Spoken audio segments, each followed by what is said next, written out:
نحمده ونستعينه ونستغفره ونؤمن به ونتوكل عليه ونعوذ بالله من شرور أنفسنا ومن سيئات أعمالنا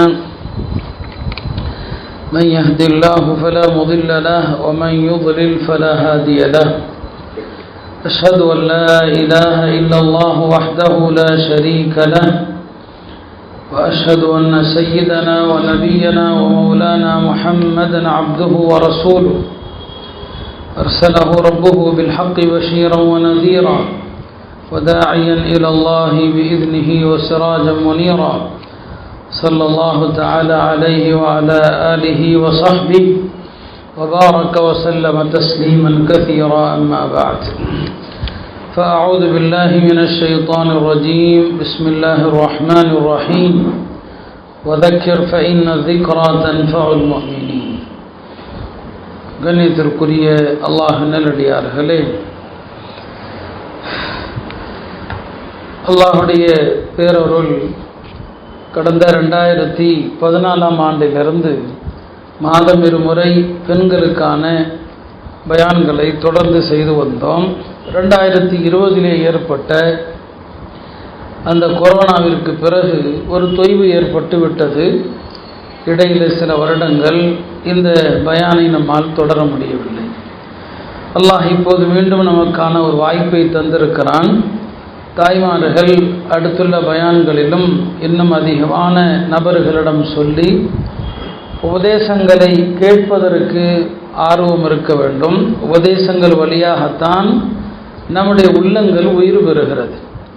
இந்த உலக வாழ்க்கை, உலக மோகங்கள், குடும்பத்திலே நடக்கிற பல்வேறு நிகழ்வுகள், இதே துனியாவுடைய உலகத்தினுடைய விஷயங்களிலேயே மூழ்கி இருக்கிற போது உள்ளங்கள் இறந்து விடுகின்றன. அல்லாஹுடைய நினைவை கொண்டுதான் உள்ளங்கள் உயிர் பெறுகிறது. அல்லாஹ் திருமறையிலே சொல்வான், அலா பிதிக்ரில்லாஹி தத்மஇன்னுல் குலூப். அல்லாஹ்வை பற்றி பேசப்படுது. திக்ருல்லா என்று சொன்னால் அல்லாஹ்வை திக்ர் செய்கிற வெறும் தஸ்பீஹாத்துகள் மட்டுமல்ல, அல்லாஹ்வுடைய ஞாபகத்தையும் அல்லாஹ்வுடைய நினைவையும் ஏற்படுத்துகிற அந்த விஷயங்களை கொண்டுதான் உள்ளங்கள் அமைதி பெறுகிறது என்று அல்லாஹ் திருமறையில் சொல்கிறான். அப்படியான மார்க்க விஷயங்களை கேட்டுக்கொண்டே இருக்கணும், மார்க்க விஷயங்களை தெரிந்து கொண்டே இருக்க வேண்டும். இன்றைய நம்முடைய இந்த உலகம் எல்லா வகையிலும் மனிதர்களை ஈர்க்கக்கூடிய, கவரக்கூடிய ஒரு உலகமாக இருக்கிறது. குறிப்பாக இன்றைய காலம் ஃபித்னாக்கள், குழப்பங்கள் நிறைந்த ஒரு காலம். தஜ்ஜாலுடைய வருகை ஒட்டி இந்த ஃபித்னா இருக்கிறதே, இந்த ஃபித்னாவிலே, குழப்பத்திலே அதிகமாக ஈர்க்கப்படுபவர்கள், தள்ளப்படுபவர்கள் பெண்களாகவே இருக்கிறார்.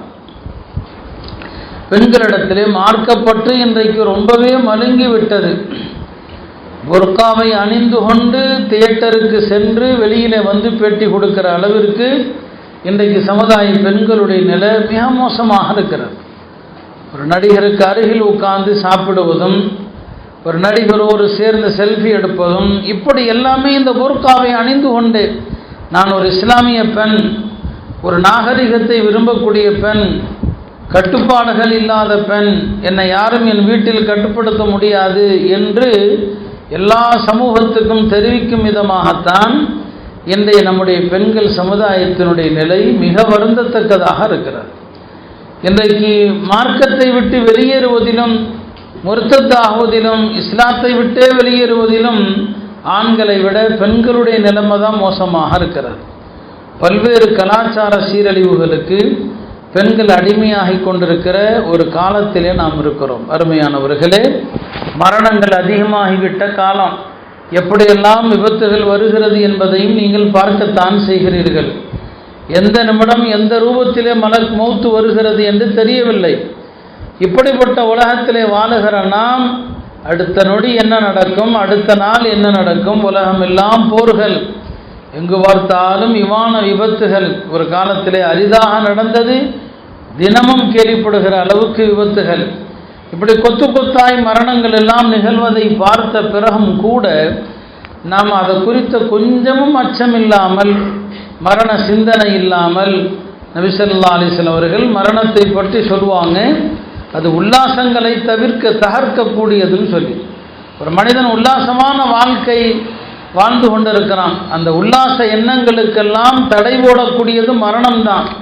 இந்த மரணத்தை அடிக்கடி நினைத்து கொண்டிருங்கள் என்று சொன்னான். ஆக இப்படி மோசமான ஒரு குழப்பங்கள் நிறைந்த ஒரு சூழலிலே இன்றைய சூழ்நிலையில் நாம் இருக்கிறோம். இந்த ஃபித்னாவில் அதிகமாக பெண்கள் பலியாகிறாங்க. எனவே பெண்களுக்குத்தான் நிறைய உபதேசங்களும் அறிவுரைகளும் தேவைப்படக்கூடிய ஒரு காலகட்டாயத்தில் இருக்கிறோம். அருமையான பெண்மகளே, தாய்மார்களே, ஒரு காலத்தில் இந்த மார்க்கத்தினுடைய தூண்களாக அரண்களாக பெண்மணிகள் இருந்தாங்க. எல்லா வகையிலும் பெண்களுடைய சேவை, பெண்களுடைய பங்களிப்பு என்பது மகத்தான ஒன்றாக இருந்ததை நாம் ஒரு பல பயான்களிலே சொல்லியிருக்கிறோம். மீண்டும் ஒரு முறை அவற்றையெல்லாம் நினைவுபடுத்தக்கூடிய இடத்தில் இருக்கிறோம். இறையச்சமாகட்டும், பேணுதலாகட்டும், அல்லாஹ்வுடைய தூதருக்கு கட்டுப்படுவதாகட்டும், பெண்கள் எந்த வகையிலும் ஆண்களுக்கு சளைத்தவர்கள் அல்ல என்றெல்லாம் ஒரு காலம் இருந்தது. பெருமானார் ஸல்லல்லாஹு அலைஹி வஸல்லம் உடைய தோழர்களில் ஒருவர் ஜுலைபி என்று ஒரு தோழர் சஹாபி இருந்தான். அவர்கள் நபி ஸல்லல்லாஹு அலைஹி வஸல்லம் அவர்களிடம் வந்து, யா ரசூலல்லாஹ், எனக்கு யாராவது ஒரு பெண்ணை மணமுடித்து வையுங்கள் என்று சொன்னார். நபி ஸல்லல்லாஹு அலைஹி வஸல்லம் அவர்கள் அவரிடத்தில் சொன்னாங்க, இந்த அன்சாரி இடத்திலே சென்று அவரிடம் உங்களது பெண்ணை தமக்கு மணமுடித்து தருமாறு பெருமானார் ஸல்லல்லாஹு அலைஹி வஸல்லம் அவர்கள் சொன்னதாக சொல்லுங்கள் அப்படின்னு சொன்னான். அந்த ஜுலைபி அவர்களும் அந்த குறித்த அன்சாரியிடம் போய் சொல்கிறாங்க. அவருக்கு முதலில் என்ன தகவல், அவர் எப்படி புரிந்து கொள்கிறார், தம்முடைய மகளை பெருமானார் தனக்கு மனைவியாக்க தாம் நிக்காஹ் செய்ய கேட்கிறார்களோ என்று எண்ணி சரின்னு சொல்லிடுறார். பிறகு இல்லை, இந்த வந்திருக்கிற தோழர் ஜுலைபீபுக்குத்தான் தம் மகளை நிக்காஹ் செய்து வைக்க அல்லாஹ்வுடைய தூதர் அனுப்பியதாக கேள்விப்பட்ட உடனே நபி ஸல்லல்லாஹு அலைஹி வஸல்லம் அந்த சஹாபி தம் மனைவியிடம் கேட்டு சொல்கிறாங்க. கணவனும் மனைவியும் பேசுகிறாங்க, நம்முடைய மகளை இந்த தோழருக்கு நிக்காஹ் செய்து கொடுக்குமாறு பெருமானார் சொன்னாங்களே, செஞ்சு வைக்கலாமான்னு சொல்லி.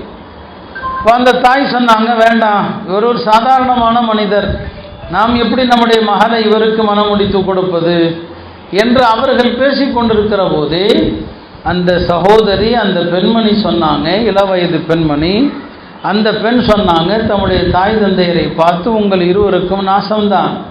பெருமானார் ஸல்லல்லாஹு அலைஹி வஸல்லம் அவர்கள் யாருக்கு என்னை மனமுடித்து கொடுக்க வேண்டும் என்று சொன்னார்களோ, அல்லாஹ்வுடைய தூதர் சொன்ன பிறகு இதில் நமக்கு என்ன உரிமை இருக்கிறது பேசுவதற்கு? ஒரு மோமினான ஆணுக்கும் பெண்ணுக்கும் அல்லாஹ்வும் ரசூலும் ஒரு தீர்க்கமான முடிவெடுத்த விஷயத்தில் சுயமாக யோசிக்க கூட அனுமதி இல்லை. அதனால் நான் இவரை மனமுடித்து கொள்ள தயாராக இருக்கிறேன். பெருமானாருடைய விருப்பமே என்னுடைய விருப்பம், அவருக்கே எனக்கு மனமுடித்து வையுங்கள் என்று சொன்னான். பிறகு திருமணம் நடந்தது. பெருமானார் ஸல்லல்லாஹு அலைஹி வஸல்லம் அவர்கள் அந்த பெண்ணுக்காக துஆ செஞ்சாங்க. அல்லாஹும்ம சுப்ப அலைஹல் கைர சப்பன், அல்லாஹ் பெண்மணிக்கு நலவுகளை மலை போல் கொட்ட செய்வாயாக. வலா தஜஅல் ஐஷஹா கத்தன், இப்பெண்ணுடைய வாழ்விலே எந்த சிரமம் எந்த கஷ்டத்தையும் வைத்து விடாதே என்று. இப்படித்தான் ஒழுக்கமும் கற்பொழுக்கமும் நிறைந்த ஒரு பெண்கள் சமுதாயமாக அக்கால சமுதாயம் இருந்தான். இன்றைய நிலைகளை நாம் பார்க்குறோம். எத்தனையோ நிகழ்வுகள் ஒவ்வொரு நாளும் வருகிறது. உலமாக்கள் வருத்தப்படுறாங்க. தீனை விட்டுட்டு ஒரு கோயிலில் போய் ஒரு மாற்றாருடைய தோடு நிக்காஹ் செய்யக்கூடிய பெண்கள் நாளுக்கு நாள் அதிகரிக்கிற நிலைமை. ஒரு பெண்மணி ஒரு மதரசாவில் குழந்தைகளுக்கு போதிக்கிற பெண்ணாக இருக்கிறாங்க, முஅல்லிமா. குழந்தைகளுக்கு போதிக்கிற பெண் திடீரென வரவில்லை என்று பார்த்தால் அப்பெண்மணி யாரோ ஒருவரோடு ஒரு மாற்றாரோடு சென்று ஒரு கோயிலிலே நிக்காஹ் செய்கிற காட்சி வந்து கொண்டிருக்கிறது. இப்படி இந்த சமுதாயம் இன்றைக்கு ஒரு பெரும் அவல நிலைக்கு தள்ளப்பட்டு கொண்டிருப்பதை நாம் பார்க்கிறோம். அருமையானவர்களை பேசிக்கிட்டு இருக்காங்க. பெண்கள் பேசாதீங்க, பேசுகிற சத்தம் வருது, அமைதியாக கேளுங்க. ஆக இப்படித்தான் இன்றைக்கு நம்முடைய பெண்களுடைய சூழ்நிலை இருக்குது இல்லையா? பெருமானார் ஸல்லல்லாஹு அலைஹி வஸல்லம் காலத்தில் இருந்த பெண்கள், அதற்கு பின்னால் வந்த பெண்கள் எல்லாம் எப்படி இருந்தாங்க? நாம் கொஞ்சம் அந்த வரலாறை பல முறை இதெல்லாம் முன்னால் சொல்லியிருக்கிறோம். நீண்ட இடைவெளியானதுனால நினைவுபடுத்துகிறோம். நபி ஸல்லல்லாஹு அலைஹி வஸல்லம் அவர்கள் மக்காவில் இருக்கும்போது உம்மு ஷரீக் என்று ஒரு பெண்மணி இருந்தாங்க. அந்த பெண்மணி ரசூல் ஸல்லல்லாஹு அலைஹி வஸல்லம் அவர்களை ஈமான் கொண்டு மக்காவுடைய வீடுகளுக்கெல்லாம் சென்று பெண்மணிகளுக்கெல்லாம் இஸ்லாமிய அழைப்பு கொடுத்து பல பெண்களை முஸ்லீமாக ஆக்கிட்டாங்க. குறைஷிகளுக்கு தெரிய வருது, இந்த பெண்களெல்லாம் எப்படி முஸ்லீமானாங்க, யார் காரணம் என்று பார்த்தபோது உம்மு ஷரீக்கு தான் காரணம். உம்மு ஷரீக்கிடம் வந்து, நீர் மக்காவில் இருந்தால் இந்த மக்காவில் உள்ள எல்லா பெண்களையும் மாற்றி விடுவீர் போல் தருகிறது, உம்மை உடனடியாக உம்முடைய சமுதாயத்தாரிடம் நாங்கள் ஒப்படைக்கிறோம் என்று சொல்லி அந்த பெண்ணை ஒரு ஒட்டகத்திலே கட்டி சில ஆண்களை துணைக்கு அனுப்பி அந்த பெண்மனை ஒட்டகத்தில் கட்டி வச்சு இழுத்துட்டு போகிறாங்க. ஆனாலும் அந்த பெண்மணி அந்த மிரட்டல்களுக்கோ அந்த அச்சுறுத்தல்களுக்கோ துன்புறுத்தல்களுக்கோ சற்றும் இலங்கலை. அந்த பெண்ணுக்கு வழிநடுக உணவு எதுவுமே கொடுக்கல, எந்த உணவு குடிபானம் எதுவும் இல்லை. வழியில் ஓய்வெடுப்பதற்காக அவர்கள் தங்குறாங்க, அவங்க சாப்பிட்டுக்கிறாங்க. அந்த பெண்ணை நிழலில் கூட ஒதுங்காமல் ஒரு வெயிலில், கடுமையான வெயிலில் தான் அந்த பெண்ணை கட்டி போட்டிருக்கிறாங்க. அல்லாஹுடைய உதவி தியாகம் செய்பவர்களுக்கு கிடைக்கும் என்பது எல்லா காலத்திலும் உள்ள ஒரு உண்மை. அது ஒரு இடத்துல அந்த பெண்ணை விட்டுட்டு இவங்கெல்லாம் ஓய்வெடுக்கிறாங்க. ஓய்வெடுத்த பிறகு வந்து பார்த்தா அந்த பெண்மணி தண்ணீர் குடித்த அடையாளம் இருக்கிறது. இப்போ அவங்களுக்கு சந்தேகம், நம்ம கட்டி போட்டிருக்கிறோம், எப்படி இந்த அம்மா தண்ணி குடித்தாங்க, கட்டை அவிழ்த்து தண்ணி குடிச்சான்னு கேட்குறாங்க. இல்லை, நான் எங்கே கட்டை அவிழ்க்கிறது, யாரும் அவிழ்த்து விடுவதற்கு இல்லை. பிறகு எப்படி உனக்கு தண்ணீர் வந்தது? அந்த அம்மா சொன்னாங்க, எனக்கு நீங்கள் சோறு தண்ணி எதுவும் கொடுக்கல, வழிநடுக வெயில்லையே வந்ததில் மயக்கம் விட்டுட்டேன், மூர்ச்சையாகிட்டேன். இந்த நிலையில் தான் திடீரென்று எனக்கு அருகில் ஏதோ ஒரு பொருள் வருவதை போன்று உணர்ந்தேன். கண் திறந்து பார்த்தா எனக்கு அருகில் ஒரு வாளி, அதற்குள் தண்ணீரும் இருக்கிறது. எங்கிருந்து என்று பார்த்தால் பக்கத்தில் யாராவது மனிதர்கள் இருக்கிறார்களா? இல்லை, வானத்திலிருந்து வந்தது. அந்த தண்ணீரை குடித்தேன், உடம்பெல்லாம் கொஞ்சம் தெளித்து கொண்டேன், மயக்கம் கொஞ்சம் தெளிஞ்சிருச்சு, அந்த வாளி மேலே உயர்த்தப்பட்டுடுச்சு. அப்புறம் கொஞ்ச நேரம் கழித்து மறுபடியும் வந்தது. இப்படித்தான் எனக்கு அல்லாஹ்வுடைய புறத்திலிருந்து இந்த ரிஸ்க் வந்ததுன்னு சொன்னான். அப்போ அந்த காபிர்கள் சொன்னாங்க, உண்மையாகவே நீங்கள் பின்பற்றுகிற மார்க்கம்தான் சிறந்த மார்க்கம், உங்களுடைய இறைவன் தான் சிறந்த இறைவன் என்று சொன்னதாக சொன்னான். இப்படி நம்முடைய சரித்திரம் முழுக்க எவ்வளவு தியாகங்கள் அர்ப்பணிப்புகள் செய்த ஒரு வரலாறு நமக்கு இருக்கிற நேரத்தில் இன்றைய நம்முடைய பெண்கள் எப்படி இருக்கிறோம்? வீரத்தை எடுத்துக்கிட்டால் உஹது போரில் ஒரு சின்ன தடுமாற்றம் முஸ்லிம்களுக்கு ஏற்பட்டு போச்சு. பெருமானார் ஸல்லல்லாஹு அலைஹி வஸல்லம் அவர்களுடைய உயிருக்கே ஆபத்து என்கிற ஒரு நிலை ஏற்படும் போது உம்மு அமாராங்கிற ஒரு பெண்மணி, அந்த பெண்மணி பெருமானார் ஸல்லல்லாஹு அலைஹி வஸல்லம் அவர்களை அரணாக நின்று பாதுகாக்கிறாங்க. ஒரு முறை நபி ஸல்லல்லாஹு அலைஹி வஸல்லம் சொன்னாங்க, உஹதில் எனக்கு ஆபத்து வந்த நேரத்தில் என்னுடைய வலது பக்கம் திரும்பினால் அங்கேயும் உம்மு அமாரா நிற்கிறாங்க, என்னை நோக்கி வரக்கூடிய அம்புகளை தடுக்கிறாங்க. என்னுடைய இடது பக்கம் பார்த்தால் அங்கேயும் உம்மு அமாரா நிற்கிறாங்க. எந்த பக்கம் திரும்பினாலும் தாக்குதல் வருகிற இடங்களிலெல்லாம் நின்று தடுத்தாங்க என்று அந்த பெண்மணியை நபி ஸல்லல்லாஹு அலைஹி வஸல்லம் அவர்கள் புகழ்ந்து சொன்னதை நாம் பார்க்கிறோம். இப்படி ஒரு காலத்தில் வீரத்திலையும் சரி எல்லாவற்றிலையும் பெண்கள் எவ்வளவு பெரிய தியாகங்கள் அர்ப்பணிப்புகள் செய்தாங்க என்பதை நாம் எண்ணி பார்க்குறோம். அருமையானவர்களே, வணக்க வழிபாடுகளாக இருக்கட்டும், தீனுக்கு அர்ப்பணம் செய்வதாக இருக்கட்டும், ஒரு முறை நபி ஸல்லல்லாஹு அலைஹி வஸல்லம் அவர்கள் ஒரு அன்சாரி சஹாபி வீட்டில் தங்கி இருக்கிறாங்க. அப்போது திடீரென்று பெருமானார் கண் விழிக்கிறாங்க. பகலில் கண் விழித்தது சிரிக்கிறாங்க. அந்த வீட்டில் இருந்த உம்மு ஹராம் ரலியல்லாஹு அன்ஹா கேட்டாங்க, யா ரசூலல்லாஹ், நீங்கள் சிரிப்பதற்கு என்ன காரணம் என்று. இப்போ நபி ஸல்லல்லாஹு அலைஹி வஸல்லம் சொன்னாங்க, எனக்கு ஒரு கனவு கண்டேன், நான் ஒரு கனவு கண்டேன். அந்த கனவுல என்னுடைய உம்மத்தில் என் தோழர்களில் ஒரு கூட்டம் கடலில் பயணம் செய்து ஒரு நாட்டுக்கு போருக்காக செல்வார்கள். அந்த காட்சியை பார்த்து நான் சிரிச்சேன்னு சொன்னான். அப்போ பெருமானாருடைய காலத்தில் கடல் பயணம் செஞ்சு சஹாபாக்கள் எந்த நாட்டையும் வெற்றி கொள்ளலை. பின்னால் ஒரு கூட்டம் என்னுடைய தோழர்கள் கடல் பயணம் செஞ்சு என்ன செய்வாங்க, அவர்கள் அன்றைய ரோம் நாட்டுக்கு போவாங்கன்னு சொன்னாங்க. அந்த பெண்ணுடைய ஆர்வத்தை பாருங்கள். யா ரசூலல்லாஹ், அந்த கூட்டத்திலே நானும் இருக்க வேண்டும், ஷஹீதாக வேண்டும் என்று துவா செய்யுங்கள் என்று சொன்னபோது பெருமானார் துவா செஞ்சாங்க, அல்லாஹும்ம ஜஅல்ஹா மின்ஹும், அல்லாஹ் இந்த உம்மு ஹராம் அவர்களையும் அந்த கப்பலில் பயணம் செய்து போருக்கு செல்கிற கூட்டத்திலே சேர்ப்பாயாக. அந்த அம்மாவும் அந்த கூட்டத்தில் போனாங்க. ஹிஜ்ரி 50ஆம் ஆண்டு நடந்தது. அதில் ஷஹீதானாங்க.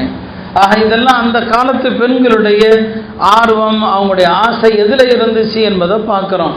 இன்றைய நம்முடைய பெண்களுடைய உலக மோகத்தை நாம் பார்க்குறோம். அன்னை ஆயிஷா ரலியல்லாஹு அன்ஹா இரவு நேரத்தில் ஒரே ஒரு ஆயத்தை ஓதி ஓதி அழுது கொண்டே இருப்பாங்க, துவா செய்து கொண்டே இருப்பாங்க. அந்த ஒரு ஆயத்தை திரும்ப திரும்ப ஓதி சொல்லுவாங்க. சூரத்து தூரில் வரக்கூடிய ஃபமன் அல்லாஹு அலைனா வகானா அஸாபஸ் ஸமூம், அல்லாஹ் நம் மீது அருள் புரிந்தான், அதனால் நம்மை நரகத்திலிருந்து பாதுகாத்தான் என்று ஒரு வசனம் வருகிறது. அந்த வசனத்தை ஓதி ஓதி அல்லாஹ் என் மீதும் நீ அருள் புரிவாயாக, என்னையும் நீ நரகத்தினுடைய வெப்பத்திலிருந்து பாதுகாப்பாயாக, இந்த ஆயத்தை ஓதுவாங்க, இந்த துவாவை திரும்ப ஓதுவாங்க. இப்படியாக இந்த ஒரு வசனத்தையே மீண்டும் மீண்டும் ஓதினார்கள் என்பதாக நாம் பார்க்கிறோம். ஆக இப்படி வணக்கமாக இருக்கட்டும், அர்ப்பணிப்புகள் தியாகங்களாக இருக்கட்டும், எல்லாவற்றிலும் அவர்கள் ஒப்பற்ற பெண்களாக இருந்ததை நாம் பார்க்கிறோம். ஃபாத்திமா பின்து முஹம்மத் இப்னுல் முன்கதிர் என்று ஒரு பெண்மணி இருந்தாங்க. காலத்தில் பல பெண்களுக்கு பெயரே ஃபாத்திமா தான் வைப்பாங்க. அவங்க யாரும் வைக்காத பெயராக இருக்கணும் அப்படின்லாம் அவங்க யோசிக்க மாட்டாங்க. நல்ல பெயர் அவ்வளோதான். ஒரே பெயரில் பல்லாயிரக்கணக்கான பேர் இருப்பாங்க, ஆண்களிலும் சரி பெண்களிலும் சரி. பழைய இஸ்லாமிய வரலாறு எடுத்திங்கன்னா ஃபாத்திமான்னு எக்கச்சக்கமாக இருப்பாங்க. இன்றைக்கு பெயர் வைக்கிறதுல கூட நம்முடைய கலாச்சாரம் பண்பாடு என்ன, ஒன்று யாரும் வைக்காத பெயர். அது என்ன பெயர் என்பது ஒரு அழைப்பதற்கு, வீட்டுக்குள்ளே கூப்பிட்றதுக்கு ஒரு பெயர், யாருமே வைக்காத பெயர். அதே மாதிரி முந்தைய குழந்தைகளுக்கு எந்த பெயர் எந்த எழுத்தில் ஆரம்பிக்குதோ அந்த எழுத்தில். இதெல்லாம் மார்க்கத்தில் இல்லாத ஒரு அனாச்சாரம், பிதாத்து. அழகான பெயர், நல்லோர்களுடைய பெயர், அவ்வளோதான். ஆண்களுக்கும் சரி பெண்களுக்கும் சரி நல்ல சாலிஹான மக்களுடைய ஒரு பெயரை வச்சா போதும். எத்தனை பேர் ஊரில் இருந்தாலும் சரி. அந்த காலத்தில் அப்படிதான். அந்த மாதிரியான ஒரு பெண்மணி, ஒரு தாபியுடைய தாயார் தான் ஃபாத்திமா. அந்த அம்மா இரவு இருள் ஆரம்பித்து விட்டால், இருள் நேரம் வந்து விட்டாலே அந்த அம்மா சொல்லுவாங்க, ஹத அல்லைல், இதோ இரவினுடைய அமைதி வந்து விட்டது. வக்தலத வலாம், இதோ இருள் சூழ ஆரம்பித்து விட்டது. வஆவா குல்லு ஹபீபின் இலா ஹபீபி, இரவு நேரம் வந்து விட்டால் உலகத்தில் ஒவ்வொருவரும் தமக்கு பிரியமானவரிடம் செல்வாங்க இல்லையா? கணவன் மனைவி எல்லாம் அவரவர் பிரியமானவரிடம் செல்வாங்க. அந்த அம்மா சொன்னாங்க, யா அல்லாஹ் வகல்வதி பிக, இந்த இரவு நேர இருளில் என்னுடைய தனிமை எல்லாம் உன்னோடு தான். வகல்வதி பிக, என் தனிமை எல்லாம் உன்னோடு தான். ஐயுஹல் மஹ்பூப், நீதான் என்னுடைய நேசன். அன் துஅத்திகனி மினன் நார், என்னை நரகத்திலிருந்து விடுவிப்பாயாக. ஒவ்வொரு நாள் இருள் பரவுகிற நேரத்திலையும் இரவு நேரத்திலையும் அந்த அம்மா இதை சொல்வதை வழக்கமாக வச்சிருந்தாங்க. இரவுல ஒவ்வொருவரும் அவரவருக்கு பிரியமானவர்களிடம் ஒதுங்குறாங்க. யாரெல்லாம் என்னுடைய நேசன் நீதான், என்னுடைய தனிமையும் உன்னோடு தான். உன்னிடத்தில் நான் வைக்கிற கோரிக்கை என்ன, என்னை நரகத்திலிருந்து நீ விடுதலை செய்ய வேண்டும். இது எந்த பெண்மணியிடமிருந்து இத்தகைய வார்த்தைகள் வரும்? நரகம்னா என்னன்னு தெரியணும், நரகத்தை குறித்த அச்சம் இருக்கணும், அல்லாஹ்வுடைய தண்டனை குறித்த பயம் இருக்கணும். அதுவெல்லாம் இருந்தால் இரவு நேரத்தில் ஒவ்வொரு நாளும், இன்றைய நமது சகோதரிகளுடைய இரவுகள் எப்படி கழிகிறது? ஒரு காலத்தில் டிவியிலே கழிந்தது, அப்படி ஒரு காலம். இன்றைக்கு அதுவும் தேவையில்லை. எல்லாருடைய கையிலையும் மோசமான இந்த ஃபோனுடைய கலாச்சாரம். யாரும் அதில் நல்லவற்றை பார்ப்பது கேட்பது அதெல்லாம் ரொம்ப அரிது தான். பெரும்பாலும் தவறான விஷயங்கள், தகாத விஷயங்கள், நமக்கு தேவையில்லாத விஷயங்கள், பொழுதுபோக்கு என்ற பேரில் அரட்டை, இத்தகைய விஷயங்களில் தான் நம்முடைய பெண்கள் இரவில் பல மணி நேரங்கள் ஈடுபடுறாங்க. திடீரென்று மௌத்து வந்தால் என்ன ஆகும்? எத்தனை பேர் படுக்கைக்கு போனவர்கள் காலையில் எழுந்திருக்கல. சென்ற வாரம் கூட ஒரு மனிதர் இறந்து போயிட்டார் நம்ம ஊரில். சொன்னாங்க படுத்தார், அப்படியே இறந்துட்டார். படுத்தவர் காலையில் எழுந்திருக்கல. இது எத்தனை பேருக்கு நடக்கிறது ஒவ்வொரு நாளும்? ஆனால் நாம் யோசிக்கிறோமா? இந்த அம்மாவுடைய இந்த சகோதரியுடைய நிலையை சற்று யோசித்து பாருங்கள். இப்படித்தான் அந்த காலத்தினுடைய எல்லா பெண்களும் இருந்தாங்க. ஒரு அம்மா இருந்தாங்க, நீ ஆயிஷாவிடம் படித்த பெண்மணி, ஆயிஷா ரலியல்லாஹு அன்ஹா அவங்கள்ட்ட படித்த பெண்மணி அம்ரா பின்து அப்துர் ரஹ்மான். அந்த அம்மா இரவு நேரத்தில் நின்று வணங்குவாங்க, நீண்ட நேரம் வணங்குவாங்க. அந்த அம்மா திடீரென்று தூக்கம் வந்தால் தனக்குத்தானே ஒரு கவிதையும் படித்து கொள்வாங்க. அலிம்து மின் ஐனின் தனாம் வகத் அலிம தூலர் ருகாதி ஃபில் குபூர். இந்த கவிதையை படிச்சுட்டு தூங்க மாட்டான். அது என்ன? உறங்கக்கூடிய கண்களை பார்த்து நான் ஆச்சரியப்படுகிறேன். கபரிலே நீண்ட உறக்கம் இருப்பதை தெரிந்துமா உறங்குகிறார்கள்? கபரில் நீண்ட நேரம் உறக்கம்தான். கபருக்கு போயிட்டா அடுத்து கியாமத்து வரைக்கும் கபருடைய உறக்கம். அங்கே இருக்கும்போது உலகத்தில் எப்படி தூங்க முடியுது? அவருடைய இரவுகள் எல்லாம் இப்படித்தான் புனிதமாக கழிந்தது. நமக்கு அந்த கபரை பற்றி பயம் இல்லை. ஹஜ்ரத் உஸ்மான் ரலியல்லாஹு அவர்கள் கபருக்கு அருகில் வந்தால் தேம்பி தேம்பி தேம்பி அழுவாங்க. இப்போ அவங்கள்ட்ட எல்லாரும் கேட்டாங்க, உஸ்மான் அவர்களே, உங்களுக்கு முன்னால் நரகத்தை பற்றி சொல்லப்பட்டால் கூட இப்படி நீங்கள் அழுவதில்லை, ஆனால் கபரை பற்றி சொல்லப்பட்டால் மட்டும் இந்த அளவுக்கு நீங்கள் அழுவதற்கு என்ன காரணம்?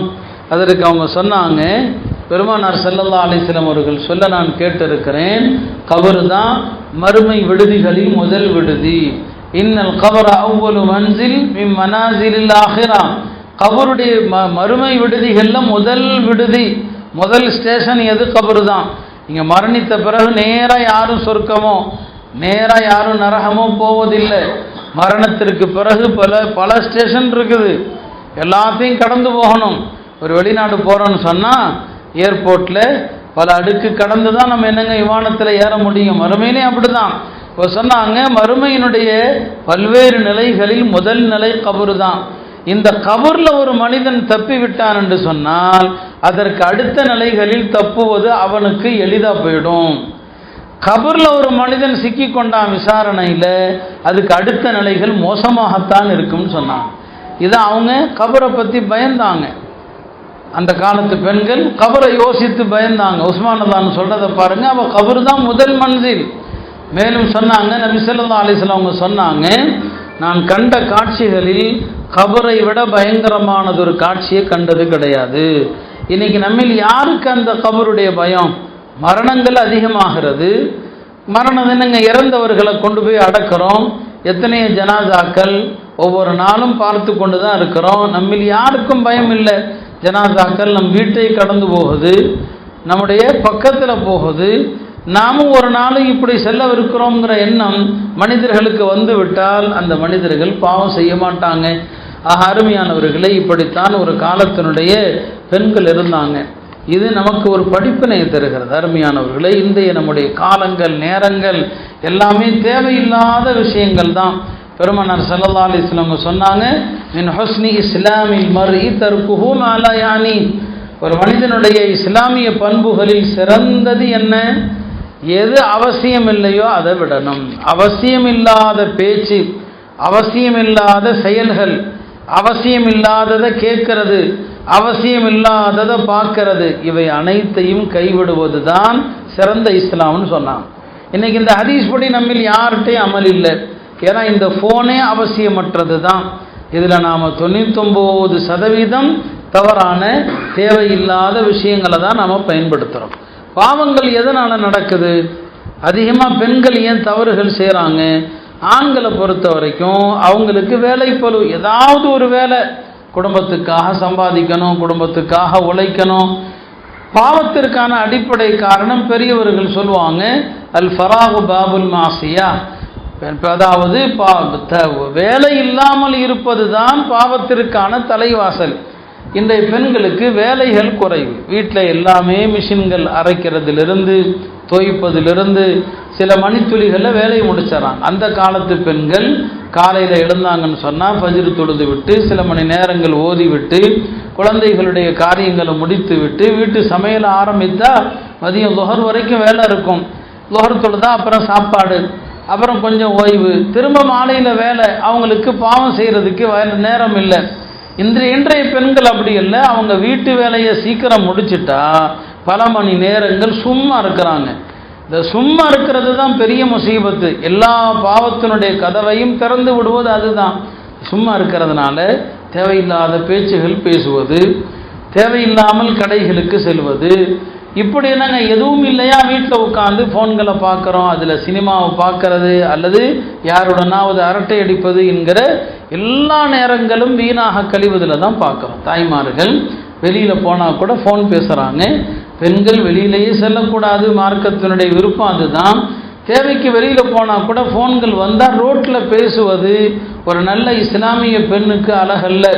ஆனால் இன்றைய பெண்கள் ரொம்ப நாகரீகத்துக்கு மாறிட்டாங்க. பெண்கள் வண்டி ஓட்டுறது அவ்வளோ அதிகமாக போச்சு. 2 வீலர் ஓட்டுறது, அதுலேயும் பார்த்தீங்கன்னா பின்னால் 2 பேர் 3 பேரை வச்சுட்டு ஓட்டுறாங்க. அவங்களுடைய உடை அமைப்பு என்ன?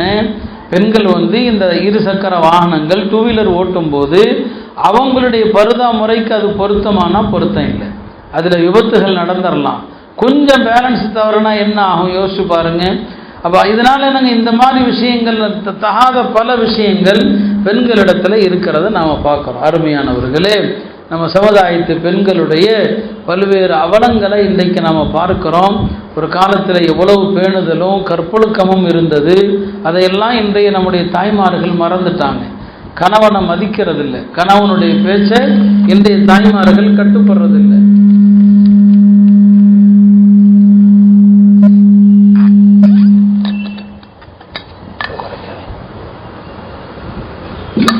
நபி ஸல்லல்லாஹு அலைஹி வஸல்லம் அவர்கள் ஒரு பெண் கணவனுக்கு கட்டுப்படுற விஷயத்தில் எவ்வளவு அழுத்தம் திருத்தமான உபதேசங்களையும் நபி ஸல்லல்லாஹு அலைஹி வஸல்லம் சொல்லியிருக்கிறாங்க. அன்னை ஆயிஷா ரலியல்லாஹு அன்ஹா அவர்கள் அறிவிக்கிற ஒரு ஹதீஸில் சொல்லுவாங்க, ஒரு கணவன் ஒரு பெண்மணிக்கு ஒரு செம்மலையை ஒரு இடத்திலிருந்து ஒரு மலையை இன்னொரு இடத்திற்கு திருப்ப சொன்னால் கூட அந்த பெண் கட்டுப்படணும். இது விளங்குவதற்காண்டி சொன்னாங்க. மலையை யாரும் ஒரு இடத்திலிருந்து இன்னொரு இடத்திற்கு தள்ள முடியாது, ஆனால் அவ்வாறு சொன்னால் கூட கட்டுப்படணும்னு சொன்னாங்க. ஒரு ஹதீஸில் சொல்லுவாங்க, லா துஅத்தில் மர்அத்து ஹக்க ரப்பிஹா ஹத்தா துஅத்தி ஹக்க ஜௌஜிஹா. ஒரு பெண்மணி அல்லாஹ்வுக்குரிய கடமைகளை நிறைவேற்றியவளாக ஆக முடியாது கணவனுடைய கடமையை நிறைவேற்றாமல். அப்போ ஒரு பெண்மணி கணவனுடைய கடமையை நிறைவேற்றினாதான் அல்லாஹ்வுடைய கடமையை அவள் நிறைவேற்றியவளாக ஆக முடியும். நீங்கள் என்னதான் தொழுதாலும் வேறு என்ன வணக்கம் செஞ்சாலும் கணவனை மதிக்க தவறிட்டீங்க, உங்களுடைய வணக்கம் எதுவுமே செல்லாது, எதுவுமே ஏற்றுக்கொள்ளப்படாது. இதுதான் மார்க்கத்தினுடைய அளவுகோல். ஒரு பெண்மணி இறக்கிற நேரத்தில் கணவர் அப்பெண்ணை பொருந்தி கொண்ட நிலையில் இருந்தால் நேராக அவங்களுக்கு சொர்க்கம்தான் சொன்னாங்க. ஐயுமா இம்ராஅத்தின் மாதத் வ ஸௌஜுஹா அன்ஹா ராதின் தஹலத்தில் ஜன்னா. ஒரு பெண்மணி இறக்குறாங்க, கணவர் அப்பெண் மீது எந்த அதிருப்தியும் இல்லை, முழு திருப்தியோடு இருக்கிறாரு. இந்த நிலையில் ஒரு பெண் இந்த உலகத்தை விட்டும் போனால் அந்த பெண்மணி செல்வது நேராக சொர்க்கமாக தான் இருக்கும். அப்போ மனிதர்களில் ஒரு பெண்ணை பொறுத்த வரைக்கும் மற்ற எல்லாருடைய திருப்தி அதிருப்தியை விட கணவனுடைய திருப்தி, கணவனுடைய சந்தோஷம், கணவனுடைய மகிழ்ச்சி, இதுதான் ரசூல் ஸல்லல்லாஹு அலைஹி வஸல்லம் ஒரு நல்ல பெண்ணுக்கான அடையாளம் என்ன, நல்ல பெண் யாரு என்று சொல்லபோது பெருமானார் சொல்லுவாங்க, ஒரு முஸ்லிம் இறையச்சத்திற்கு பிறகு தக்வா உள்ளதில் சிறந்தது, தக்வாவுக்கு பிறகு அவருக்கு இந்த உலகத்தில் கிடைப்பதில் நல்லது என்னன்னா நல்ல மனைவி தான். தக்வாங்கிற அம்சத்துக்கு பிறகு ஒரு மனிதனுக்கு கிடைக்கிற செல்வங்களில் சிறந்தது என்ன? நல்ல மனைவி தான். அந்த நல்ல மனைவி யாரு? நல்ல மனைவிக்கான விஷயங்களை சொன்னாங்க. இன் அமரஹா அதாஅத்துஹு, கணவன் சொன்னால் கட்டுப்படுவாள். இன் நதர இலைஹா சர்ரத்துஹு, கணவன் அவளை பார்த்தால் கணவனை மகிழ்வூட்டுவாள். கணவன் பார்க்கிற போது சந்தோஷமாக அவரை மகிழ்ச்சியோடு பார்க்கணும். ஒயின் அக்ஸம் அலைஹா அபர்ரத்துஹு, கணவர் ஒரு காரியத்தை சத்தியம் பண்ணி இதை நீ செய்யக்கூடாது அப்படின்னு சொல்லிட்டா கணவனுடைய சத்தியத்தை காப்பாற்றுகிற பெண்ணாக இருப்பான். கணவர் சொல்லிட்டு போயிட்டார், வெளியூருக்கு போகிறாரு, நான் திரும்பி வர்ற வரைக்கும் வீட்டை விட்டு வெளியே போகக்கூடாது, அல்லாஹ் மீது ஆணையாக, அல்லாஹ் மீது சத்தியம் மட்டும் சொல்கிறேன், நீ வீட்டை விட்டு வெளியே போகக்கூடாது. கணவருடைய இந்த சத்தியத்தை காப்பாற்றுகிற பெண்ணு தான் சிறந்த பெண்மணி. அது எவ்வளவு காலங்களானாலும் சரி. அடுத்த 4வதாக சொன்னாங்க, வைன் காப அன்ஹா, கணவர் ஊரில் இல்லை வெளியில் போயிட்டாங்கன்னு சொன்னால் நஸஹத்துஹு ஃபீ நஃப்ஸிஹா வ மாலிஹி, கணவனுடைய செல்வத்தையும் பாதுகாப்பாங்க, அதை ஊதாரித்தனமாக செலவு செய்ய மாட்டாங்க, தன்னுடைய கற்பையும் பேணி பாதுகாக்கக்கூடிய பெண்மணி தான் நல்ல பெண்மணி என்பதாக பெருமானார் ஸல்லல்லாஹு அலைஹி வஸல்லம் சொன்னாங்க. அருமையானவர்களே, ரசூல் ஸல்லல்லாஹு அலைஹி வஸல்லம் அவர்கள் இந்த உலகத்தில் ஒரு மனிதனுக்கு கிடைக்கிற செல்வங்களில் 4 விஷயம் கிடைச்சிட்டா போதும், துனியா ஆகிரத்து எல்லாமே கிடைச்ச மாதிரின்னு சொன்னாங்க. அர்பஉன் மன் வாத்தியஹுன்ன, 4 விஷயங்கள் ஒரு மனிதனுக்கு கிடைச்சா துனியா ஆகிரத்து எல்லாமே கிடைத்த மாதிரின்னு சொன்னாங்க. அந்த 4 விஷயங்கள் என்ன? கல்புன் ஷாக்கிருன், அல்லாஹ்வுக்கு நன்றி செலுத்துகிற உள்ளம். அல்லாஹ்வுக்கு நன்றி செலுத்தணும். அல்லாஹ் நமக்கு கொடுத்தவை அதிகம். அல்லாஹ்வுடைய நியமத்துகளை என்ன ஆரம்பித்தா எண்ணவே முடியாது. இன்னைக்கு நாம் நன்றி கெட்டவர்களாக இருக்கோம், நன்றி மறந்தவர்களாக இருக்கிறோம். நமக்கு அல்லாஹ் எதுவுமே தராத மாதிரி நாம் பேசிகிட்டு இருக்கிறோம். ஆனால் அல்லாஹ்வுடைய எத்தனையோ நியமத்துகளை நாம் ஒவ்வொரு நொடியும் அனுபவித்து கொண்டு தான் இருக்கிறோம். அப்போ 4 விஷயங்களில் முதலாவது என்ன? நன்றி செலுத்தும் உள்ளம். நன்றி செலுத்துகிற உள்ளம் உங்களுக்கு இருக்குதா? உங்களை நீங்களே பார்த்துக்குங்க. 2வது என்ன? வலிசானுன் ஜாக்கிரோன், அல்லாஹ்வை போற்றுகிற, இறைவனை போற்றுகிற நாவு. நேரமும் அல்லாஹ் திக்ர் செய்கிற நாவு உங்களுக்கு இருக்குதா அப்படின்னு பாருங்க. நபி ஸல்லல்லாஹு அலைஹி வஸல்லம் அவங்கள்ட்ட ஒரு சஹாபி கேட்பாங்க, யா ரசூலல்லாஹ் எனக்கு சுருக்கமாக ஒரு அறிவுரை சொல்லுங்க அப்படின்னு சொன்னபோது பெருமானார் சொல்லுவாங்க, லா யஸாலு லிசானுக ரத்பம் பிதிக்ரில்லாஹ், உன்னுடைய நாவு எப்போதும் அல்லாஹ்வுடைய திக்ரில் பசுமையாக இருக்கட்டும், அல்லாஹ்வுடைய திக்ரில் திளைத்து இருக்கட்டும். அப்போ நன்றி செலுத்தும் உள்ளம், அல்லாஹ்வை துதிக்கிற நாவு இருக்குதான்னு பாருங்க. 3வது பதனுன் அலல் பலாஇ சாபிருன், சோதனைகளை பொறுமையுடன் தாங்கிக் கொள்கிற உடல். எந்த சோதனை வந்தாலும் உடல் தாங்கிக் கொள்ளுகிறது, அதை பற்றி எனக்கு புலம்புறதில்லை. இது 3வது அம்சம். 4வதாக சொன்னாங்க, தன்னுடைய கணவனுக்கு அவனுடைய செல்வத்திலும் துரோகம் செய்யாத, கற்பிலும் துரோகம் செய்யாத நல்ல மனைவி. இந்த 4 உலகத்தில் ஒரு மனுஷனுக்கு கிடைச்சிட்டா துன்யா ஆகிரத்துடைய எல்லா நன்மையும் கிடைத்தது போலன்னு சொன்னாங்க. இப்போ பாருங்க, 4 விஷயத்தில் மனைவியை கண்டிப்பாக குறிப்பிடுறாங்க. ஒரு ஆணுக்கு இந்த உலகத்தில் கிடைக்கிறதுல பெரிய பாக்கியமே என்ன? நல்ல மனைவி தான். ஒரு ஹதீஸில் சொல்லுவாங்க, அத்துன்யா குல்லுஹா மதா, இந்த உலகம் எல்லாமே, இந்த உலகம் பூரா என்னன்னா செல்வங்கள், பயனளிக்கிற செல்வங்கள். வகைரு மதா இத்துன்யா, இந்த உலகத்தின் பயனளிக்கிற செல்வங்களில் சிறந்த செல்வம் அல் மர்அத்து ஸாலிஹா, நல்ல மனைவி ஒரு மனிதனுக்கு அமைவது தான். ஆகிரத்துடைய விஷயங்களில் கணவனுக்கு ஒத்துழைப்பாக இருக்கக்கூடிய பெண் இருக்கிறாங்களே, அவங்க தான் நல்ல மனைவி. அருமையானவர்களே, இப்படி பெருமானார் ஸல்லல்லாஹு அலைஹி வஸல்லம் அவர்கள் ஒரு கணவனுக்கு செய்யக்கூடிய அந்த கடமையை பற்றி அவ்வளவு வலியுறுத்தினாங்க. எந்த அளவுக்கு? மனிதர்கள் யாரும் யாருக்கும் சஜிதா செய்ய அனுமதி இல்லை. ஒருவேளை யாரேனும் யாருக்காவது சஜிதா செய்வதற்கு நான் அனுமதி அளிப்பதாக இருந்தால் கணவனுக்கு சஜிதா செய்யுமாறு சொல்லியிருப்பேன்னு சொன்னாங்க. இன்றைய நம்முடைய பெண்கள் நாகரீக வாழ்க்கை வாழ ஆசைப்பட்டு சீரியல்களில் பெண்களை எல்லாம் புரட்சி பெண்களாக காட்டுவதும், ஆண்களை எதிர்த்து எல்லா களத்திலும் ஆண்களுக்கு நிகராக நிற்பது போல காட்டுவதும் நம்முடைய பெண்களுடைய மனதில் கட்டுப்படாத தன்மை, சுதந்திர பெண் அப்படிங்கிற ஒரு எண்ணத்தை உருவாக்கி கணவனை மதிக்கிறதில்ல, கணவனுடைய பேச்சை கேட்கறதில்ல, கணவனுடைய விருப்பத்துக்கு மாறாக தான் செயல்படுறது. நான் அடிக்கடி முன்பே சொல்லுவேன், இந்த பயானுக்கு வர வேண்டும் என்றால் கூட கணவன் அனுமதித்தால் தான் நீங்கள் வரலாம். கணவர் போகக்கூடாதுன்னு சொன்னால் உங்களுக்கு அதான் சிறந்தது. கணவர் மதிக்கணுங்க, அவர் சொல்கிறதான் அசல். எங்கே இப்போ மார்க்க விஷயங்களுக்கே கணவனுடைய அனுமதி தேவை அப்படின்னு சொன்னால், நீங்கள் பள்ளிவாசலுக்கு வரணும், பெருமானார் காலத்தில் பள்ளிக்கு வரலாம், பெருமானார் காலத்தில், ஆனால் கணவன் அனுமதி கொடுத்தாதான், அனுமதி இல்லைன்னா கிடையாது. மார்க்கத்திற்கே இத்தகைய கட்டுப்பாடுகள் என்று சொன்னால், நீங்கள் கடை வீதிகளுக்கு செல்வதும் வேறொரு ஊருக்கு செல்வது, பல தேவைகளுக்காக பெண்களாகவே போகிறாங்க. பார்த்தா இன்னைக்கு பெண்கள் கார் ஓட்டுறாங்க, பின்னால் இருக்கிற எல்லாருமே பெண்களாக இருக்கிறாங்க, ஆண் துணை கிடையாது. ஆண் துணை இல்லாமல் சுதந்திரமாக இன்னைக்கு பெண்கள் ஆயிட்டாங்க. சொல்லக்கூடாது தான், ஆனாலும் இப்போதெல்லாம் சொல்ல வேண்டிய தேவையும் இருக்குது. நிலைமை அவ்வளோ மோசமாக இருக்குது. நாங்கள் மதரசாவுக்கு போகிற வழி இல்லையா, அந்த இபி ஆஃபீஸை தாண்டி அந்த வழியாக போகிறோம். பெரிய அளவில் ஆள் நடமாட்டம் இல்லாத பகுதி. அங்கே நாம் பார்க்குறோன்னு சொன்னால், நம்ம பெண்கள் புர்கா அணிந்திருக்கிறாங்க, 2 வீலரில் ஒரு இடத்துல நிறுத்திக்கிட்டு யாரிடமோ பேசுகிறாங்க. அவர் யார்?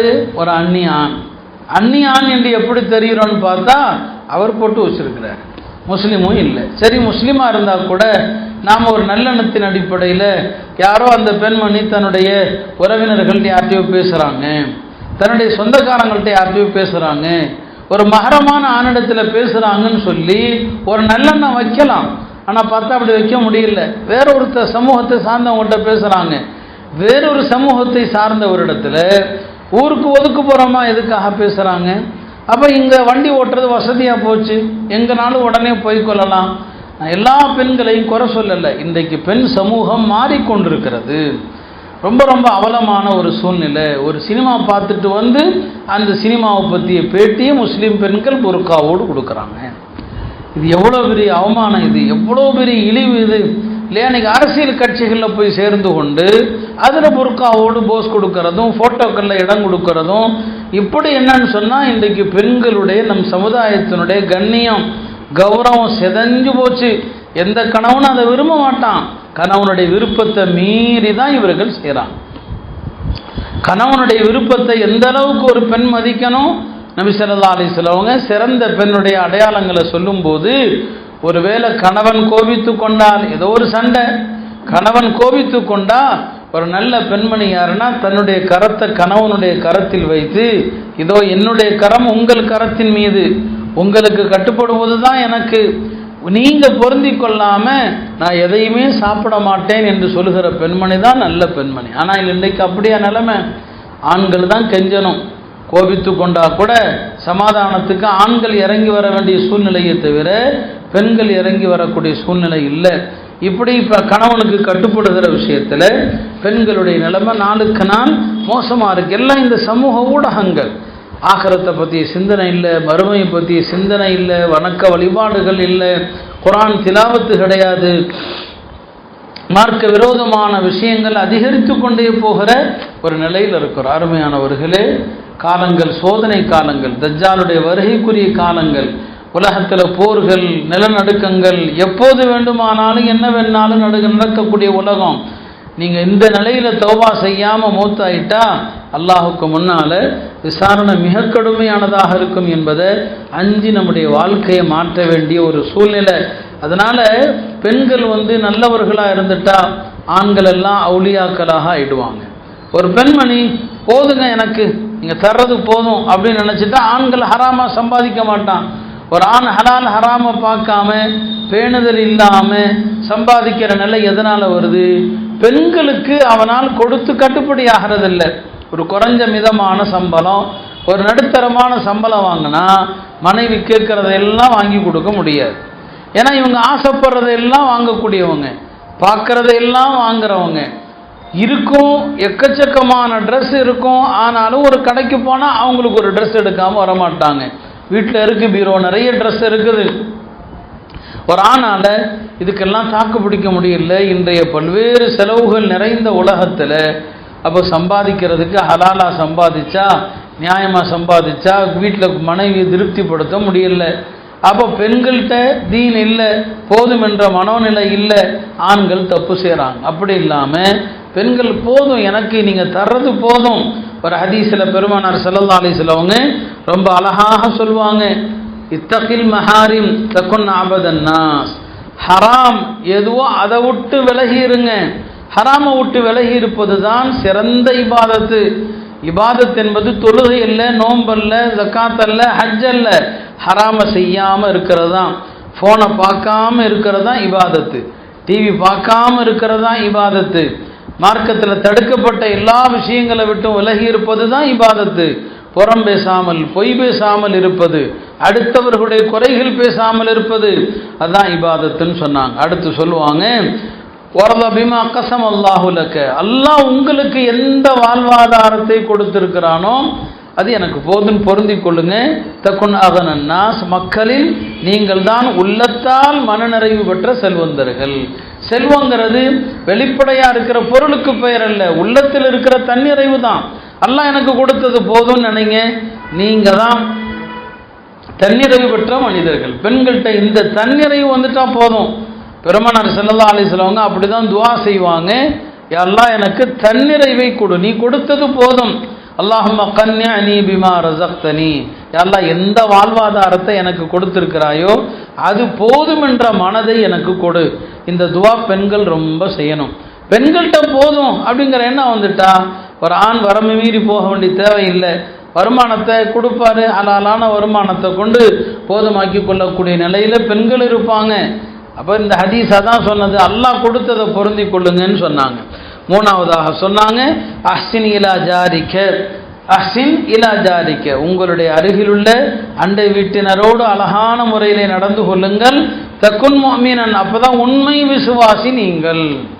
பக்கத்து வீடுகளோடு மிக அழகான முறையில் நடக்கணும், அப்பதான் நீங்க அழகிய முஸ்லீம். நாலாவது சொன்னாங்க, உங்களுக்கு விரும்புகிற எல்லாவற்றையும் பிற முஸ்லிம்களுக்கு விரும்புங்க, அப்பதான் நீங்க உண்மை முஸ்லீம். அஞ்சாவது சொன்னாங்க, அதிகம் சிரிக்காதீங்க, அதிகம் சிரிச்சா உள்ள செத்து போயிடும் சொன்னாங்க. ஆனா இன்னைக்கு காமெடி பார்க்கறது, எந்நேரமும் பார்க்கறது, அதை பார்த்து சிரிச்சுக்கிட்டே இருக்கிறது. இந்த சிரிச்சு சிரிச்சு சிரிச்சு உள்ளங்கள் செத்து போச்சு. பண்பாடுகள் போய்விட்டது, நல்ல கலாச்சாரங்கள் போய்விட்டது, மார்க்க அறிவு மார்க்க சட்டத்தை பின்பற்றுவது இல்லை. ஒரு காலத்தினுடைய பெண்கள் எப்படி இருந்தாங்க? மார்க்க கல்வியில் ஆண்களுக்கு நிகராக இருந்தாங்க. இமாம் மாலிக் ரஹிமஹுல்லாவுடைய மகளார், அவங்க பேரும் ஃபாத்திமா தான், அவங்க பெரிய ஆலிம். அவங்க இமாம் மாலிக் அவர்கள் மாணவர்களுக்கு பாடத்தை சொல்லிக் கொடுப்பாங்க.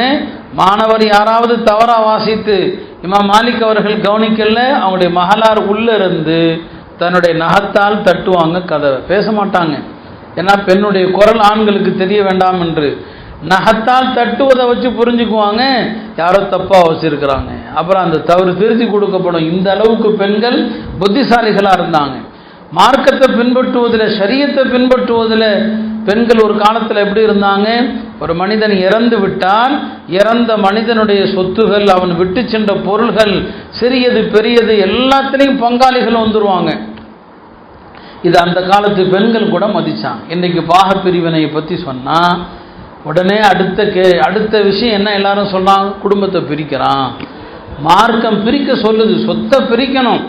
சொத்தை பிரிக்காமல் இருப்பது அநியாயத்திலும் பெரிய அநியாயம். பெருமானார் சொல்லுவாங்க, என்னுடைய உம்மத்து ரொம்ப அலட்சியமாக விடுகிற சட்டம் பாக பிரிவினை சட்டம் தான். சொத்தை பிரிக்கிற விஷயத்தில் குடும்பத்தில் யார் தடையாக வந்து நிற்கிறானோ அவன் மீது அல்லாஹ்வுடைய சாபம் உண்டாகட்டும்னு சொன்னாங்க, மலக்குகளுடைய சாபம் உண்டாகட்டும்னு சொன்னாங்க. அந்த காலத்து பெண்கள் எப்படி இருந்தாங்க? ஒரு பெண்மணி மாவு குலைத்து கொண்டிருக்கிறாங்க. மாவு குலைத்து கொண்டிருக்கும் போது அந்த அம்மாவுடைய கணவர் இறந்து விட்ட தகவல் வந்துருச்சு. அப்போ அந்த பெண்மணி, கணவர் இறந்தால் எவ்வளோ பெரிய துயரம் பாருங்க. ஆனால் அக்காலத்து பெண்கள் துயரத்திலும் சரி சந்தோஷத்திலும் சரி ஷரியத்தை மறக்க மாட்டாங்க. கணவர் இறந்துட்டாருங்கிற செய்தி வருது, அந்த அம்மா குலைத்து கொண்டிருந்த மாவிலிருந்து கையை எடுத்துட்டாங்க. சொன்னாங்க, இந்த மாவு என் கணவருடைய ஹயாத்தில் அவருக்கு சொந்தமாக இருந்துச்சு, அவருடைய அனுமதியோடு நான் குலைச்சேன். இப்போ என் கணவர் இறந்துட்டாருன்னா இந்த மாவில் கூட பங்காளிகள் வந்துட்டாங்க, எல்லா பங்காளிகளும் அனுமதி கொடுத்தாதான் இந்த மாவில் நான் கை வைக்கலான்னு சொல்லி கை எடுக்கிறாங்க. ஒரு அம்மா வீட்டில் விளக்கு எரிஞ்சிக்கிட்டு இருக்குது, கணவர் இறந்து விட்டதாக செய்தி வருது. சொன்னாங்க, இது என் கணவருடைய காசில் எரிக்கப்படுகிற விளக்கு, அவர் இருக்கும்போது அவருடைய அனுமதியோடு எரித்தோம், அவர் இறந்துட்டார், இந்த விளக்கு இந்த எண்ணெயில் கூட பங்காளிகள் வந்துட்டாங்க, இனி அவங்க சம்மதம் கேட்டு தான் எரிக்கணும்னு சொன்னாங்க. மார்க்க அறிவும் மார்க்க தெளிவும் அந்த பெண்கள்கிட்ட எவ்வளவு இருந்திருக்கு பாருங்க. துயரத்திலும் கூட, ஒரு பெண்ணுக்கு பெரும் துயரமே இதுதான், அந்த துயரத்திலும் கூட ஷரியத்தை அவங்க விட்டு கொடுத்ததில்லை. எப்போதுமே ஷரியத்தை அவங்கள்ட்ட ஹயாத்தா இருக்கும். இன்னைக்கு நமக்கு அப்படி இல்லை, நம்ம சந்தோஷத்திலையும் ஷரியத்தை மூத்தாக்கிறோம். ஒரு திருமண வீடா, தொழுகை இல்லை, எந்த பேணுதலும் இல்லை. ஒரு டூர் போனால் தொழுகை கிடையாது, ஷரியத்து மூத்தா போயிடுது. துன்பமா மௌத்து வீட்லையா, ஷரியத்தை பேண்டதில்லை, சத்தமிட்டு அழுகிறோம், ஓலமிட்டு அழுகிறோம். யாராவது இறந்தால் கூட கண்களிலிருந்து கண்ணீர் வரலாம் என்று பெருமானார் சொன்னாங்க, அதுக்கு தடை இல்லை. ஆனால் வாயிலிருந்து வார்த்தைகள் வரக்கூடாது. வார்த்தைகள் வந்தால் சொன்னாங்க, இந்த நாவுக்காக அல்லாஹ் தண்டிப்பான்னு சொன்னாங்க. அழலாம், அது மனிதனுடைய இயல்பு, உள்ளத்திலிருந்து வருகிற இரக்கம், அது அழலாம். பெருமானாரும் அழுதாங்க தான். ஆனால் வாயில் வரக்கூடாது, அல்லாஹ் இப்படி செஞ்சுட்டானே, அல்லாஹ் அப்படி செஞ்சுட்டானே, எங்களுக்கு நீங்கள் தானே எல்லாமா இருந்தீங்க, இது புலம்பல். இதை தடுத்தாங்க, ஹராமாக்கினாங்க. அருமையானவர்களை, இன்னைக்கு எங்கேயும் மகிழ்ச்சியிலும் ஷரியத்தில்லை, துன்பத்திலும் ஷரியத்தில்லை. அந்த காலத்து பெண்கள் எல்லா நிலைகளிலும் ஷரியத்தை கடைபிடித்தாங்க. தாய்மார்களே, இந்த அளவுக்கு நம்முடைய நிலைமை, இந்த உலக வாழ்க்கை, ரசூல் ஸல்லல்லாஹு அலைஹி வஸல்லம் சொன்னது போல, உம்ரு உம்மத்தி மின் சித்தீன இலா சபஈன், என்னுடைய உம்மத்துடைய ஆயுள் காலம் என்பது 60லிருந்து 70க்குள்ள தான். இந்த உம்மத்துடைய ஆயுள் காலம் அவ்வளவுதான்.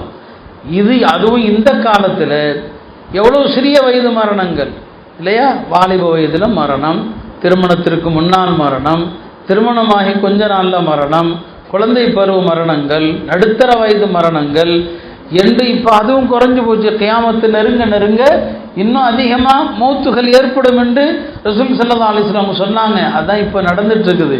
இந்த 60 வயது 70 வயது நிச்சயமில்லாத காலத்தில் வாழக்கூடிய நாம் இறப்புக்கு பிறகு நாம் சந்திக்க போவது எவ்வளோ பெரிய கடுமையான விஷயம் இல்லையா? கபூர்லேருந்து எழுப்பி கேட்டால் தெரியும் என்ன நடந்துச்சுன்னு சொல்லி பெருமானார் சொன்னாங்க. பனு இஸ்ரவேலர்கள் எல்லாம் அடிக்கடி பனு இஸ்ரவேலர்களுடைய சம்பவங்களை நபி ஸல்லல்லாஹு அலைஹி வஸல்லம் சொல்லுவாங்க. பனு இஸ்ரவேலர்கள்லாம் ஒரு தடவை கபூரில் என்னதான் நடக்குது அப்படின்னு சொல்லி பார்க்கணும். நம்ம அல்லாட்ட போய் துவா கேட்போம். கபருக்கு போன ஒரு ஆளை அல்லாஹ் எழுந்து நம்மள்கிட்ட சொல்லட்டும்னு சொல்லி ஒரு கபருக்கு அருகில் போய் துவா செஞ்சாங்க. யா அல்லாஹ், இந்த கபூரில் யார் அடக்கப்பட்டிருந்தாரோ அவர் எழுந்து எங்களுக்கு ஏதாவது சொல்ல விடான்னு சொல்லி அல்லாஹ் கபூல் செஞ்சுட்டான். திடீர்னு பார்த்தா அவர் எஞ்சிக்கிறார், கபூர்லேருந்து எஞ்சிட்டார். கபூர்லேருந்து எழுந்தவர் சொன்னார், நான் 100 வருடங்கள் ஆகிவிட்டது இறந்து, இன்னும் மரண நேர கஷ்டங்கள் என்னை விட்டு விலகவில்லை, மரண நேர துன்பம் என்னை விட்டு விலகவில்லை, நான் நல்ல நிலைக்கு திரும்ப நீங்கள் துவா செய்யுங்கள் சொல்லிட்டு கபருக்கு போயிட்டார். ஈசா அலைஹிஸ்ஸலாம் இடத்துல அவங்க இறந்தவர்களையும் உயிர்ப்பிக்கிற ஆற்றல் அல்லாஹ் கொடுத்தான். அல்லாஹ்வுடைய உத்தரவால் எழுந்துருன்னா எஞ்சிருவாங்க. அப்போ அவங்களுடைய யூதர்கள் கேட்டாங்க, நீங்கள் சமீபத்தில் மௌத்தானவங்களே எழுப்புறீங்க சரிங்களா, 1000 வருஷத்துக்கு முன்னால் பல 1000 வருஷத்துக்கு முன்னால் இறந்தவங்களை எழுப்ப முடியுமான்னு சொல்லி, சரி யாரை எழுப்பணும் சொல்லுங்கள், நூஹ் அலைஹிஸ்ஸலாமுடைய மகனை எழுப்புங்கன்னாங்க. நூஹ் அலைஹிஸ்ஸலாமுடைய மகன் அவர் எனக்கு ஷாம் ஈசா அலைஹிஸ்ஸலாம் அந்த கபருக்கு வந்தாங்க. அவருடைய பேரை சொல்லி அல்லாஹ்வுடைய கட்டளையால் எழுந்துருன்னு சொன்னாங்க. அவர் எஞ்சிட்டார். எழுந்தால் அவருடைய முடியெல்லாம் வெள்ளையாக இருக்குது. முடி வெள்ளையாகிறது அவங்கள்ட்ட இல்லை, அவங்கள்ட்ட கிடையாது. யார்கிட்ட? நூஹ் அலைஹிஸ்ஸலாமுடைய காலத்தில் இப்ராஹிம் அலைஹிஸ்ஸலாமுக்கு தான் முதல்ல நரைமுடி வெள்ளை முடி அவங்களுக்கு தான் வந்துச்சு. இப்போ நூஹ் அலைஹிஸ்ஸலாமுடைய மகனுடைய தலைமுடி எல்லாம் வெளுத்து போய் இருக்குது. மக்கள் கேட்டாங்க, நீங்கள் இறந்து எத்தனை வருஷம் ஆச்சுன்னு சொல்லி. 4000 வருஷம் ஆச்சு, உங்களுக்கு எப்படி வெள்ளை முடி வந்துச்சுன்னு சொல்லி. அவர் சொன்னார், நான் மரண துன்பத்தை 4000 வருஷமா அந்த மரண துன்பத்தை அனுபவிச்சுட்டு இருக்கிறேன். எழுந்துருன்னு சொன்னதும் நான் எங்கள் கியாமத்து தான் வந்துடுச்சோன்னு நினச்சி பயத்தில் எழுந்தேன். அந்த பயத்தில் இந்த தலை தாடி முடியெல்லாம் நரைச்சி போச்சுன்னு சொன்னார்.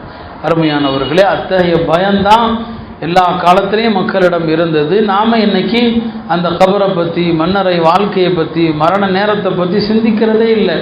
நல்லவர்கள் எல்லாம் தங்களுடைய முடிவை நினச்சி கவலைப்பட்டாங்க. மரண நேரத்தில் கலிமாவை இழந்துடக்கூடாதேன்னு கவலைப்பட்டாங்க. அவங்க அவ்வளோ நல்ல அமல்கள் செஞ்சும் கூட. ஹசன் பஸரி அவர் பெரிய இமாம், பெரிய பற்றற்ற மனிதர், பெரிய ஆபிது, வணக்கசாலி. அவர் சொன்னார், மறுமையில் 1000 வருஷம் ஒரு ஆளை நரகத்தில் போட்டு அதுக்கப்புறம் அல்லாஹ் அவரை சொர்க்கத்துக்கு போ அப்படின்னு சொன்னால் அந்த ஒரு ஆளாக நான் இருக்க மாட்டேனான்னு நினைப்பேன், அந்தளவுக்கு நான் பாவம் செஞ்சுருக்கிறேன்னு சொன்னார். இவ்வளோ பெரிய வணக்கசாலிகள் அப்படி நினைக்கிறாங்க. நாம் 24 மணி நேரமும் பாவம், முழிச்சிருந்தாலும் பாவம், படுத்தாலும் பாவம், நடந்தாலும் பாவம், உட்கார்ந்தாலும் பாவம், எல்லா நிலைகளிலும் பாவம் செய்கிறோம். ஆனால் அல்லாஹ் நமக்கு சொர்க்கத்தை கொடுத்துருவாங்கிற தைரியத்தில் நாம் இருக்கிறோம். அருமையானவர்களே, இந்த நிலையெல்லாம் மாறணும். நல்ல ஒழுக்கமான கற்பொழுக்கம் உள்ள பெண்களாக, பாவங்கள் செய்யாத பெண்களாக ஒரு சமுதாயத்தினுடைய பெண்கள் மாறிட்டாங்க, எல்லாமே சீராயிடும். பெண்கள் கையில் தான் ஒரு சமூகத்தினுடைய நன்மை தீமை எல்லாமே இருக்குது. அதனால் இந்த சமூகத்தில் கலாச்சாரம் மாறுறதை ரொம்ப பயத்தோடு பார்க்க வேண்டியதாக இருக்குது.